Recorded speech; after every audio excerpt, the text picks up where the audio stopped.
Donc, je vais vous parler de la formation des professionnels de santé sur les violences obstétricales et gynécologiques. Bon, vous connaissez donc notre philosophie à GSF. En fait, j'aurais pu intituler cette présentation « Ici, tout est violence, actes, paroles et incurie ». Les violences obstétricales, comme toutes les violences faites aux femmes, sont nées dans la nuit des temps. Françoise Héritier rappelait que l'homme est la seule espèce dont les mâles tuent les femelles. Nous entendons très souvent une femme meurt tous les 3 jours sous les coups de son ex-mari, compagnon. Nous entendons moins souvent qu'une femme meurt tous les 4 jours de sa grossesse en France. Et surtout, nous n'entendons jamais que tous les jours, 800 femmes, nous l'avons dit tout à l'heure, de par le monde, perdent leur vie pour donner la vie. Parler des violences obstétricales, des violences faites aux femmes, sous l'effet grossissant et déformant des réseaux sociaux, des cercles d'influence, est très porteur et révélateur chez nous et fait le buzz, notamment dans les milieux, d'entre nous, féministes, nouvelle génération, et disons souvent intégristes. Mes propos de ce jour ne sont pas pour évoquer dans nos maternités les épisiotomies dites abusives ou l'usage excessif des extractions fœtales pour accélérer le travail et donner plus de liberté aux obstétriciens, tout ceci sans véritable consentement éclairé, ou encore les examens vaginaux sans accord de la patiente. Ici, dans cette Afrique subsaharienne, nous sommes loin des prises de parole et des dictats de ces groupes féministes. Elles ne voient pas aussi loin. Lorsqu'on fréquente depuis des années les maternités des centres de santé de brousse, des zones rurales reculées ou des centres hospitaliers régionaux, nous rencontrons bien d'autres violences. La première des violences envers les femmes est l'état de santé maternelle dans la plupart des pays africains où la mortalité maternelle reste catastrophique et endémique, sauf à de rares exceptions près, essentiellement dans les grandes capitales, à condition d'avoir de l'argent pour payer les soins. De même, nous pouvons assimiler à ces violences envers les femmes les maternités chez les adolescentes, la contraception inabordable pour beaucoup, ou enfin les mariages forcés. Si la contraception était libre et gratuite, on diminuerait de 40% la mortalité maternelle. La deuxième violence est le comportement des soignants, très souvent isolés, démunis, devant des situations obstétricales gravissimes, où parfois se rajoute la violence des sociétés patriarcales envers les femmes, et notamment, et je m'en excuse, dans les régions où domine la religion musulmane. Sans oublier en miroir les violences envers les soignants de la part des familles, des maris et des communautés. La troisième violence est celle subie par les jeunes bénévoles, médecins, sages-femmes, membres d'ONG du Nord, sortis des écoles et envoyés sans formation, entre guillemets, africanisées ou tropicalisées, dans des structures reculées et surtout non préparées à ce choc de culture où la vie côtoie en permanence la mort, loin, très loin, de nos salles aseptisées et de nos protocoles réducteurs. Nous allons développer ces 3 thèmes successivement et ensuite nous essaierons de proposer des solutions simples, peu coûteuses, pour améliorer la prise en charge des femmes enceintes africaines, et ce sera notre expérience et les formations prodiguées à Gynécologie sans frontières. C'est le moment de rappeler qu'en 2050, donc presque demain, 9,8 milliards de terriens, 1,3 milliard seront en Afrique. Un homme sur 3, âgé de 15 à 30 ans, vivra en Afrique, et un Africain sur 2 vivra en ville. Le Nigeria ainsi passera de à peu près 191 millions à 410 millions, plus que les États-Unis.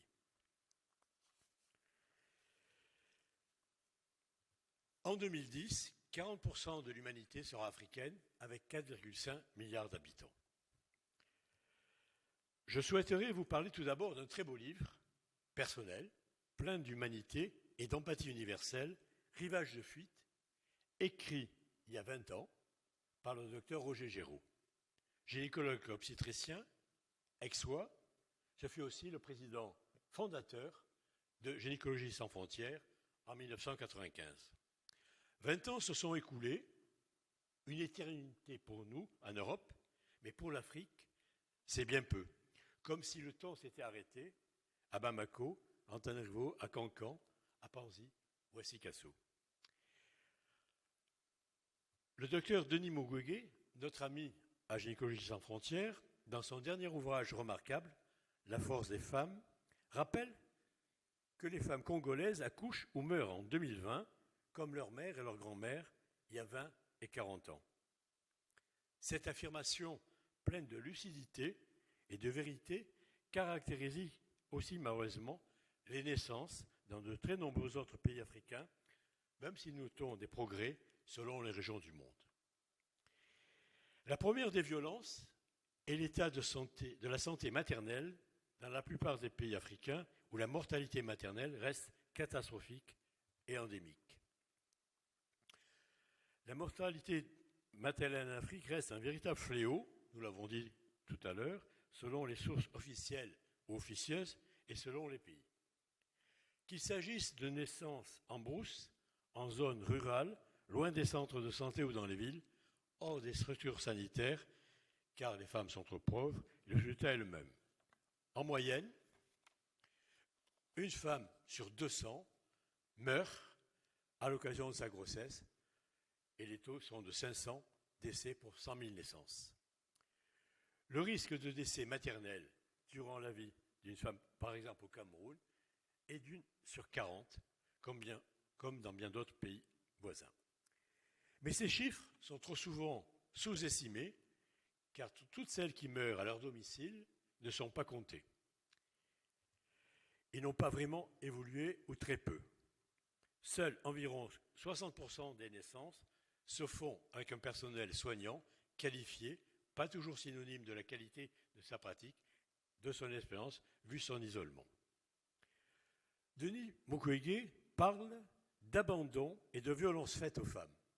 Il va jusqu'à dire que le taux de mortalité maternelle au Congo a empiré tout le long de sa carrière. Chaque jour, et Thomas nous l'a rappelé tout à l'heure, de par le monde, 800 femmes au moins meurent de complications de leur grossesse ou de leur accouchement. Un décès toutes les 2 minutes, c'est la principale des violences. Nous sommes loin des objectifs du millénaire et du développement, l'OMD, successivement annoncés. 2015, 2020, 2030, où on espère une mortalité maternelle sous les 70 pour 100 000 naissances.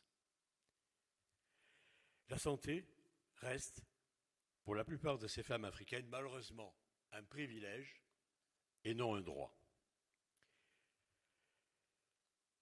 La situation n'a pas beaucoup changé en 20 ans. Rappelons ces 2 proverbes africains. La femme qui accouche a un pied dans ce monde et un pied dans l'autre monde. Ou bien la santé de nos peuples débute dans le ventre de nos mères. Et j'ai rajouté ce proverbe français que j'ai entendu quand j'étais jeune et gamin. La femme qui accouche a un pied dans la tombe. J'entendais ça en début de carrière. Pourquoi la santé maternelle reste-t-elle aussi catastrophique malgré toutes les aides internationales? À qui la faute? Je vous rappelle cette phrase d'un ancien patron de la FIGO. Les femmes ne meurent pas à cause des maladies que nous ne savons pas traiter. Elles meurent parce que les sociétés n'ont pas encore pris la décision que leur vie mérite d'être économisée. Alors à qui la faute? Aux gouvernements successifs, à leur incurie envers les femmes, au manque d'engagement politique en faveur des femmes, considérées comme inférieures, incapables de fournir les infrastructures nécessaires pour donner la vie dans de bonnes conditions, au manque de coordination et de partenariat entre les grosses ONG, ou bien au manque de support financier aux corruptions étatisées, à l'augmentation de la pauvreté, au statut inférieur ancestrale et patriarcale de la femme, aux guerres qui désorganisent les systèmes de santé déjà bien fragilisés Eh bien, je crois qu'on peut répondre à qui la faute? À tous et où? À personne. Ou encore, à certains patrons d'obstétrique qu'on peut rencontrer qui préfèrent les salons internationaux aux investissements et engagements pérennes sur les terrains éloignés, loin des lumières des villes, en soutenant et en accompagnant leurs anciens élèves dans les zones rurales. Très rares sont les Denis Mukwege, Georges Boëllet ou Marguerite Barankidsé qui font honneur aux hommes et aux femmes humanistes. Nous devons également parler des grossesses chez les jeunes filles et les mariages arrangés.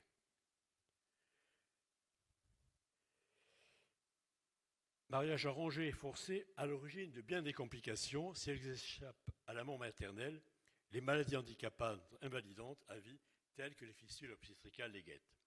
On les appelle les maudites au Burundi, on y reviendra peut-être tout à l'heure. Ce sont encore des violences faites aux femmes. La plupart des pays d'Afrique ont une population très jeune. Le Cameroun, par exemple, plus de 44% de la population a moins de 15 ans. Le taux de natalité des adolescentes entre 15 et 19 ans est de 119 naissances par an pour 1000 filles. Et la prévalence contraceptive moderne plafonne à 21%, chiffre de 2014, mais qui est toujours valable à la date d'aujourd'hui.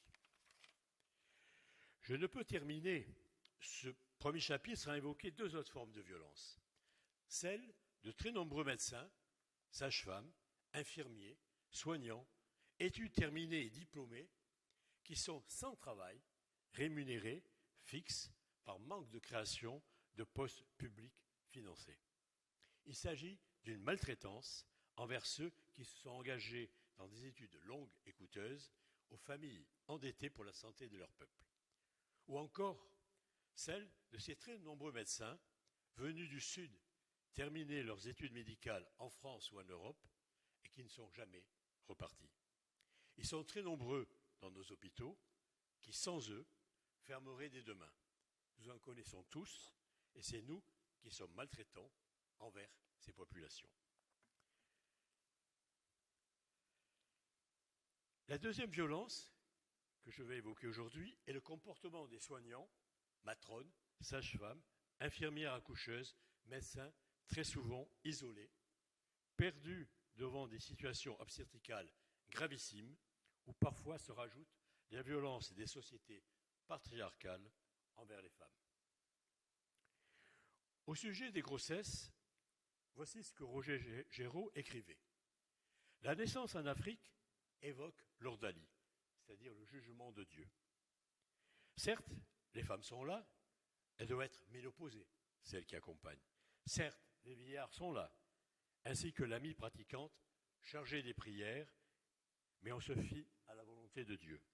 C'est l'obstétrique spirituelle, d'où la terrible mortalité. Si l'enfant vit, c'est Dieu qui l'a voulu. Si l'enfant meurt, c'est Dieu qui l'a voulu. Je vais citer notre ami Philippe Harvis, gynéco, membre de Gynéco sans frontières, ici présent. Les publications internationales, l'OMS, UNICEF, montrent en effet que le personnel soignant est lui-même responsable de violences volontaires ou involontaires durant la prise en charge des femmes enceintes. Les différents types de violences obstétricales sont bien documentés. Violences physiques et verbales, refus de soulager la souffrance, manque de compassion, absence de consentement aux soins, non-respect de la pudeur et de la confidentialité, manque de respect, discrimination financière, sociale, ethnique, religieuse ou détention dans la structure sanitaire. Et d'insister, ces maltraitances peuvent avoir des conséquences très graves, augmentation de la morbi-mortalité de la mère et de l'enfant, souffrance physique et psychique, mais aussi sous-utilisation des maternités publiques par crainte de maltraitance. Mais cette situation très préoccupante fait de peur, d'ignorance, d'incompétence et de violence m'interpelle, moi qui ai eu le privilège depuis plus de 50 ans d'avoir traversé bien des salles de naissance. Lors de mes premières gardes de jeunes internes dans le CHU marseillais, ce n'était pas très différent de ce que nous vivons actuellement en mission africaine. L'espoir est donc permis. La troisième violence est psychologique, celle subie par les jeunes bénévoles, médecins, sages-femmes, membres des ONG du Nord, sortis des écoles et envoyés sans formation africanisée dans les structures reculées et surtout non préparées à ce choc brutal de culture et de société. Je citerai un travail remarquable d'une de nos amies pédiatres et anthropologues, le docteur Christine Cabane, qui a vécu l'expérience le temps d'une mission d'immersion dans une bonne maternité, entre guillemets, en Guinée-Conakry. Elle rappelle qu'il est très difficile, dans un contexte social de pauvreté chronique, où les préoccupations de survie au jour le jour sont dominantes, d'inculquer une culture d'anticipation, surtout si les soins sont payants dans ces sociétés où les revenus quotidiens sont informels. Il faut avoir connu le désespoir, la souffrance, le psychotrauma de ces jeunes sages-femmes ou infirmières lors de leur première immersion en terre africaine, devant la vie qui se dérobe et souvent la mort qui rôde dans ces salles obscures, devant des naissances prématurées, des souffrances fœtales aiguës de fin de travail mal surveillées, ces nouveau-nés fragiles et futurs handicapés que l'on néglige ou que l'on oublie sur une paillasse, car ils n'auront pas leur place au retour dans le village. La vie est très souvent cruelle sous les tropiques. Alors, que peut-on essayer de faire pour que cela change ? Notre expérience formatrice et nos propositions en gynécologie sans frontières.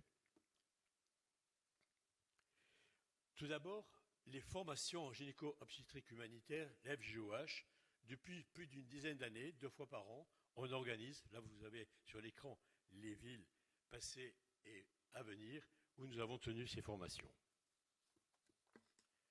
Et ces formations sont destinées aux candidats au départ, avec GSF ou avec une autre ONG, amis et partenaires qui font souvent appel à nous.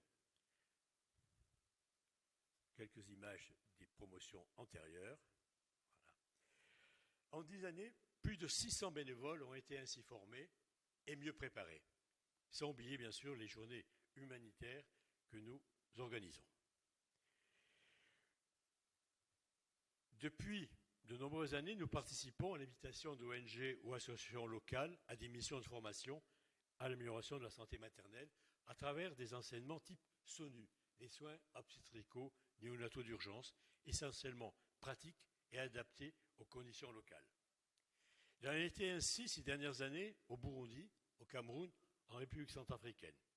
Le but est de former de futurs formateurs plus aptes à faire passer les messages et leur expérience nouvelle, à renforcer leurs capacités plutôt que ceux venus du Nord. Je vous passe rapidement quelques images. Donc ça, c'était au Burundi, à l'hôpital Réma. On était jeunes à l'époque, je passe. Plus récemment, l'émission au Cameroun avec une association remarquable qui s'appelle ASCOVIM. Rien que le titre, Association des compétences pour une vie meilleure, où nous avons fait donc ces dernières années plusieurs missions d'une quinzaine de jours. Et on a formé à peu près chaque fois 80 participants. Ces participants étaient des sages-femmes, des infirmiers accoucheurs, des médecins, des zones rurales, des matrones. Et essentiellement une formation pratique avec des ateliers de réanimation néonatale sur mannequin. Le partogramme, c'est un des morceaux de choix qu'on a plusieurs fois repris parce que dans bien des endroits, on a dit il faut faire les partogrammes sans explication. Et souvent, c'était vécu comme un contrôle a posteriori. Et s'il n'y a pas de partogramme, il n'y a pas de paiement.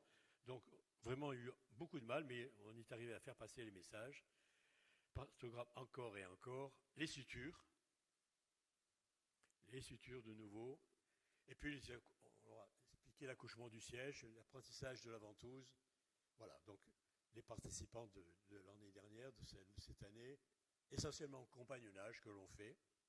Et puis les promotions, je passe vite tout ça. Voilà. et à une prochaine mission qui est prévue en octobre-novembre 2022. Ce partenariat est un compage et surtout une amitié avec ces équipes-là. Le docteur Georges Bouillet, je passe. Voilà. Il y a eu également l'année dernière à peu près le même type de mission en République centrafricaine menée par Gilles Doptin en juillet et les missions au Togo en début d'année et qui depuis 2017 également.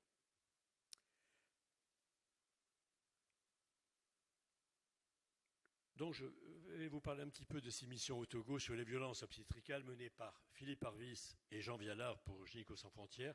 C'est un travail remarquable et très original. Il y a eu dans un premier temps des formations sur les luttes contre la douleur en obstétrique, une autre violence faite aux femmes, c'est le mal joli que vous connaissez. Et ensuite, on suivit rapidement des formations sur les violences obstétricales. L'objectif principal de ces formations est un changement de comportement et non l'acquisition de compétences techniques nouvelles.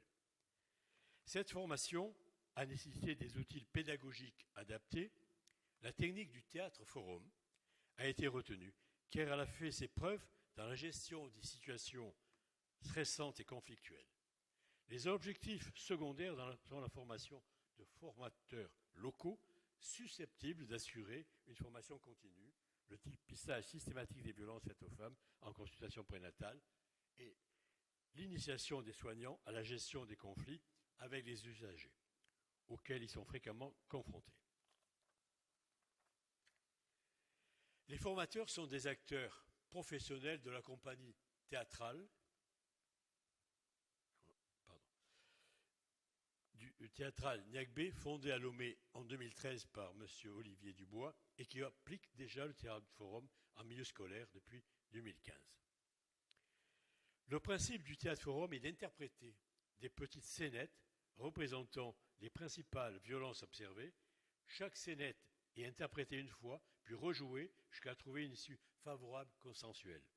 Au cours des jeux, le public intervient en prenant la place des acteurs pour modifier les comportements jugés inappropriés. Un animateur fixe les règles du jeu, aide à explorer toutes les portes de sortie possibles et synthétise les réponses apportées. En fin de session, une synthèse est rédigée en commun sous la forme d'un code de bonne conduite. Au total, entre 2020 et 2021, 76 maternités du Togo et près de 400 soignants ont reçu cette formation. Nous arrivons aux conclusions. Voici donc proposé une analyse sans concession, sans doute non politiquement correcte, mais tout à fait en accord avec notre charte de GSF, également de témoigner. Pour nous, les principaux responsables de toutes ces violences, avec un grand V qui perdure, sont les politiques de misère accordées à la santé, et plus particulièrement à la santé maternelle dans la plupart de ces pays par leurs dirigeants successifs. Que peuvent faire les ONG? Celles qui font essentiellement du développement et non de la substitution. Pas grand-chose, si ce n'est de s'impliquer dans les politiques de santé des pays qui nous accueillent en préconisant, par exemple, la gratuité des soins durant les maternités afin de faciliter la prise en charge maternelle et néonatale. Mais cela est très difficile. Citons un exemple de politique bénéfique des chèques santé au Cameroun qui est en train de réussir dans la région septentrionale du pays, l'extrême nord, le nord et la Damawa, là où la mortalité maternelle et infantile était la plus élevée du pays. Les femmes ayant acheté le chèque santé environ 6 000 francs CFA, c'est à peu près 10 €, vont avoir un suivi de grossesse satisfaisant, 4 consultations prénatales, le bilan sanguin de début de grossesse, une échographie, un transfert si besoin, un accouchement dans une structure de santé médicalisée et éventuellement une césarienne. D'autres exemples existent dans d'autres pays. Constatant comme beaucoup que les problèmes graves, les décès maternels et néonataux sont essentiellement dus à défaut de suivi des grossesses ou des références tardives faites dans de mauvaises conditions, il nous faudrait, nous, ONG spécialistes, engagés dans le développement, et je le répète, non dans la substitution, encore plus travailler avec nos amis et partenaires sur le parcours de soins à l'échelle de la pyramide sanitaire, centre de santé de base, centre de santé de référence et hôpital régional. Travailler aussi sur le référencement précoce, l'organisation des transferts. Même si ces parcours de soins ne sont jamais rigoureusement semblables, ils obéissent à des multitudes logiques, culturelles, géographiques, sociales, économiques, qui sont quasiment les mêmes dans tous les pays africains de même niveau de développement. Il faut reconnaître peu d'améliorations notables depuis l'an 2000, malgré les sommes colossales engagées par toutes les ONG du FPA depuis plus de 20 ans. Le chemin est encore long et pénible avant que les femmes africaines puissent bénéficier d'une grossesse et d'une naissance heureuse sans violence. Continuons à humaniser l'humanité, comme le dit souvent notre amie Marguerite Baranglitsé, mais ce n'est pas parce que la tâche est immense et peut nous dérouter et nous décourager que nous, gens du Nord, devons renoncer, car elle est aussi passionnante et gratifiante. Nous terminons, comme nous avons commencé avec Roger Géraud, qui parlait de la naissance comme un maillon dans l'ancestralité. Elle vient d'eux et va vers. Une femme stérile rompt la chaîne, une femme féconde la perpétue. Poursuivons notre engagement sincère et bénévole en rappelant la charte de Gynécologie sans frontières, former, accompagner, transmettre sans se situer, et je rajoute aujourd'hui, témoigner et proposer. Je vous remercie.